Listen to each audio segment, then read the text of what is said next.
Yupo msichana mmoja aliyependa sana kumwangalia mama yake akiwa anapika.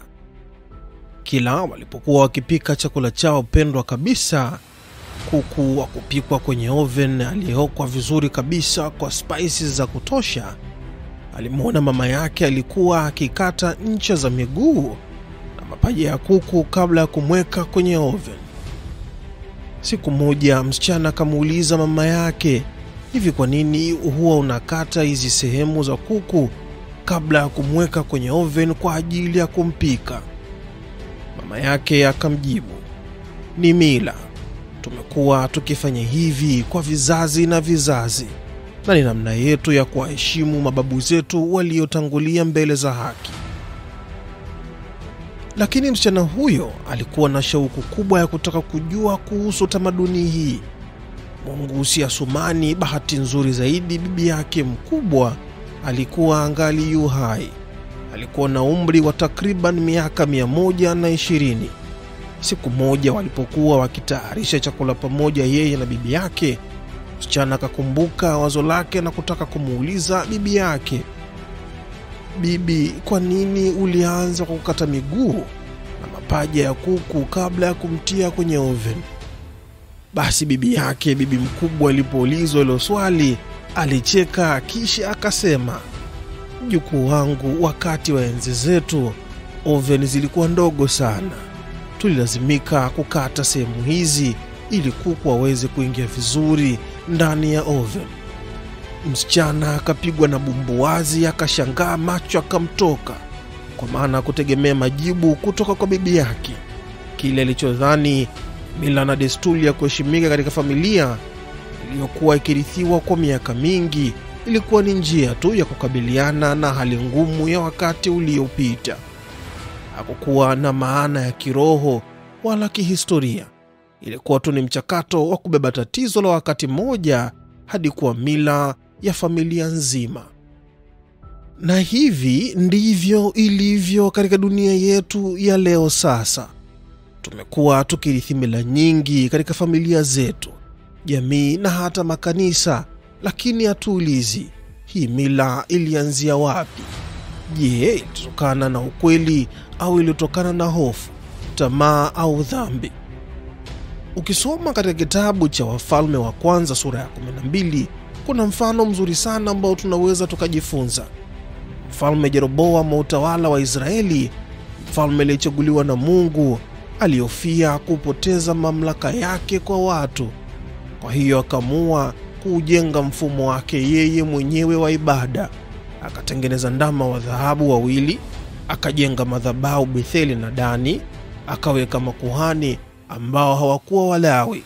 Akatengeneza sikukuu yake mwenyewe ambayo sio hata ya Mungu.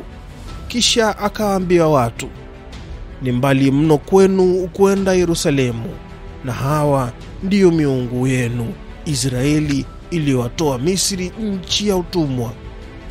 Kwa juu tu ilionekana kama jambo la kuwasaidia wananchi, kuwapunguzia mzigo wa safari ndefu, lakini ndani yake ilikuwa ni hila na hofu ya kupoteza mamlaka, na Mungu alichukizwa sana na tukio hili.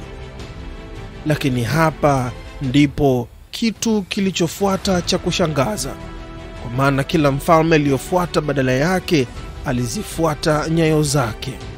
Wakachukulia matendo yake ya dhambi kama mila, kawaida na hata utambulisho wa kifalme. Hakuna hata mmoja wao aliyewahi kujiuliza, hii ilianzia wapi? Je, ni Mungu kweli au ni kurudia uasi wa mtu mmoja?